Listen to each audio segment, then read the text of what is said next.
અમરેલી જિલ્લામાં ભાજપના bogus letter કાંડ મામલે પાટીદાર સમાજની દીકરીની રાત્રિના સમયે ધરપકડ તેમજ તેના સરઘસને લઈને ઠેર ઠેર વિરોધ કરવામાં આવી રહ્યો છે। ત્યારે જામનગર પટેલ યુવા ગ્રુપે આ મામલે કલેક્ટર ખાતે આવેદનપત્ર પાઠવી યુવતીની રાત્રિના સમયે ધરપકડ કરી તેનું સરઘસ કાઢનાર જવાબદાર પોલીસ સામે પગલાં લેવા તેમજ આ યુવતીનું નામ ફરિયાદમાંથી રદ કરવાની માંગણીઓ કરી છે। આપણે સૌ જાણીએ છીએ કે ભાજપની આ અંદરો-અંદર ગેંગ વોર જે ચાલી રહી છે સમગ્ર ગુજરાતમાં, તેનો ભોગ એક અમરેલીની ગેંગ વોરમાં નિર્દોષ દીકરી જે ટાઈપિસ્ટ છે તેને બનાવવામાં આવી છે, તેનું જાહેરમાં સરઘસ કાઢવામાં આવ્યું છે। આ શું કામ?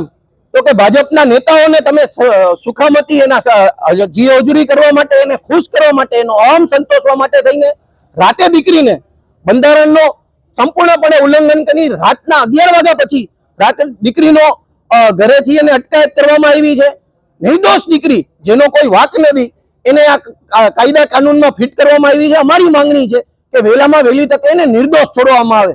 આ લોકો અત્યારે ભાજપના નેતા વાત કરે છે કે અમે જામીન ઉપર છોડશું, જામીન ઉપર તો એ છૂટી જ જવાની છે, કેમ કે તેનો કોઈ વાક નથી, તે નિર્દોષ દીકરી છે।